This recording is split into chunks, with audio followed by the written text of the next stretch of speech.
I'm Cullen Bunn, and with me for the very first time is Freddie Williams. Hey, Cullen, and thank you for joining me, and I'm really happy that we're talking to you guys. Let's talk about Godzilla versus Power Rangers. I'm very excited about it. I know, Freddie, you're very excited about it. So let's get down to it. So Freddie, talk to me first. What are you thinking in terms of this book? What's got you most excited for it? It is the sort of like stratospheric mass, the size of this. And what I mean is you have everything from like, ground level characters with drama all the way up to giants clashing in the sky, creating like a hurricane of disruption. I love that sort of the collateral damage and the debris flying around, and Godzilla is like a force of nature who has like eyes. But I love the way that you characterize Godzilla, because he's like kind of a hard character to wrap your brain around his motivations, because it's not like he's going to tell you what's happening. So I'm excited for the whole thing. What about you though? I mean, this has got to be awesome putting these together, Yeah, it's super cool for me, because to me, this is a sort of a combination of two franchises that should have happened a while back. Right. Yeah. And it's just it's a fun setup. So in this story, the longtime enemy of the Mighty Morphin Power Rangers, Rita Repulsa, has decided she's had enough. She can't be in a world with the Power Rangers anymore.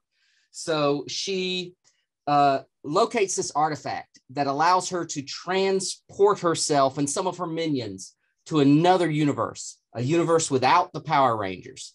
Sounds like a good plan. It's a great plan if you're a villain, right? The only problem is she has transported her to a world with Godzilla. So now she's facing all of she's dealing with Godzilla and a plethora of monsters from the Godzilla universe as well.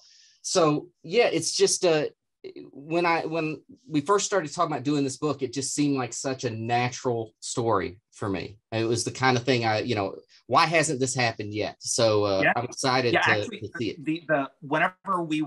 When we were first working on this, after I read your outline, first of all, it clicked into place. Like I emailed you ahead of time and I was like, do you have an outline? And whenever I read it, I was like, this is perfect.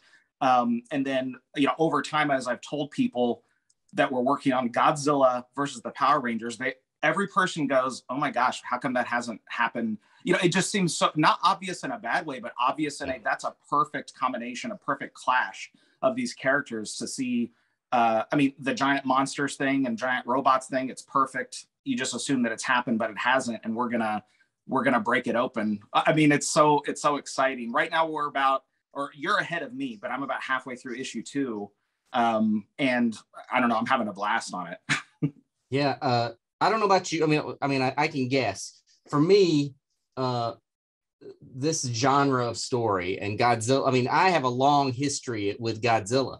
I remember vividly pre-kindergarten days, writing a comic book that I called Attack of the Monsters, which starred, Godzilla and Mothra and King Kong and all these different monsters.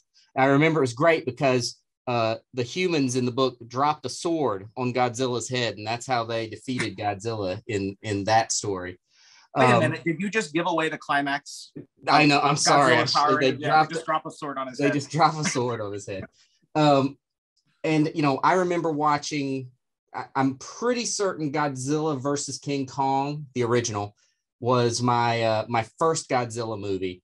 But I remember, back in the days watching, Godzilla versus Mechagodzilla. And I remember my dad taking me to Godzilla double features, which there's a lost joy from the past is Godzilla, the double features. And I remember seeing Godzilla versus Gigan as part of a Godzilla double feature when I was very young. And so Godzilla's always been important to me. If you look at my office, there's Godzilla scattered everywhere. There's usually at least a Godzilla somewhere within hand's reach. Yeah, you've got an awesome office. And and then Power Rangers, I was a little older when Power Rangers kind of blew up big in the United States. However, I remember sitting on the floor of my apartment because I had just moved to town and didn't have any furniture in my apartment, and I remember watching Power Rangers the day it debuted in the States. I was like, well, I got to watch this. It's right up my alley.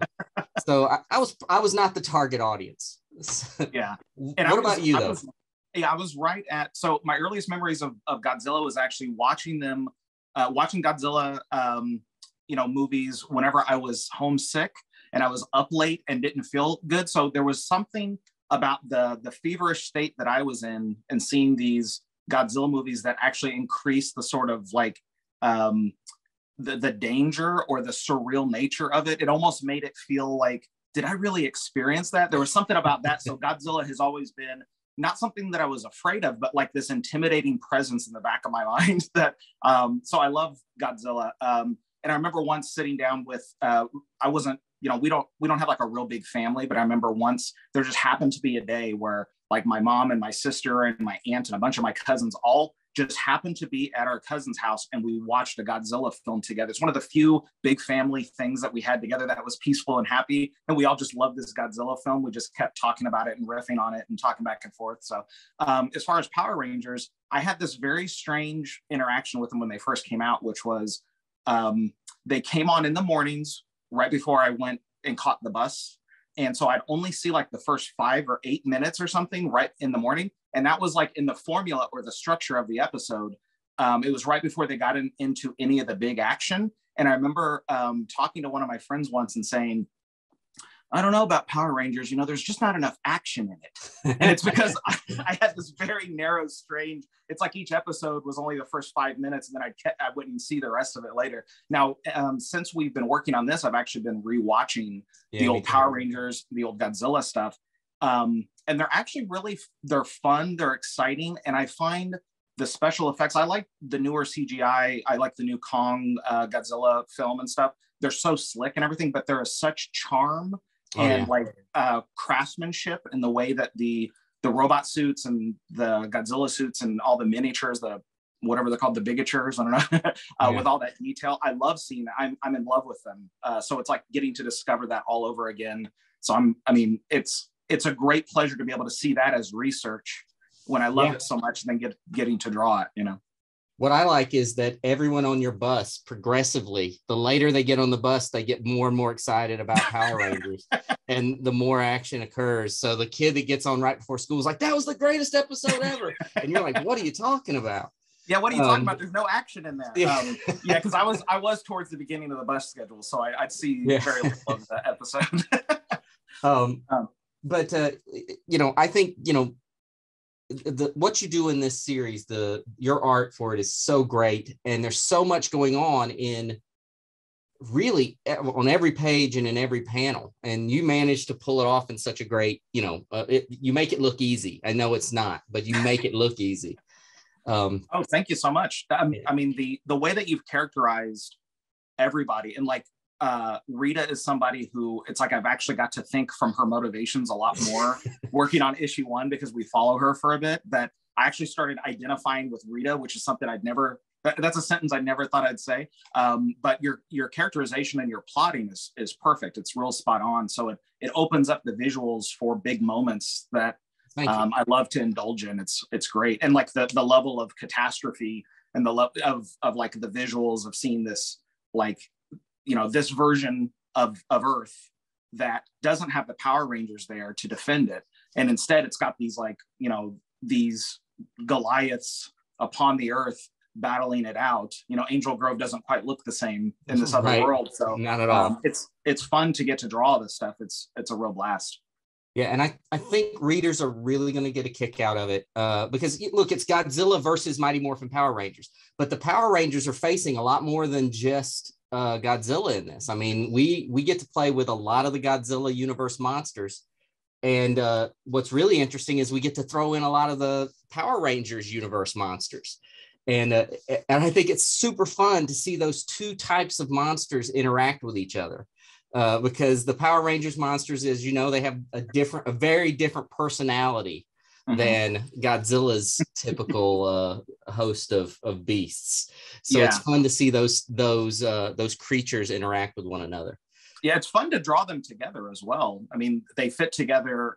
There's something about the body language that changes and stuff. But I remember reading in one of your, in the first script, and I think it was just an aside that was talking about the motivations of Godzilla. And I remember you saying or writing that Godzilla is beyond such things. I think you wrote something about in his motivations. It was like, so in other words, because obviously his motivations aren't exactly clear to us. And I love that feeling, that characterization of Godzilla, as opposed to the sort of the monsters that do this a lot, you know, in the Power Rangers stuff, which is really fun to draw, but there's like this really serious undertone with Godzilla. So that to me has been one of the things that I've been most driven to, is to draw the sort of how in my mind, how scary it would be to even be in the vicinity of Godzilla, even if you don't.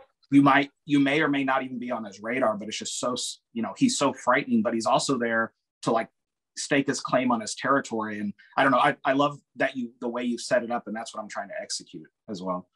So thank you.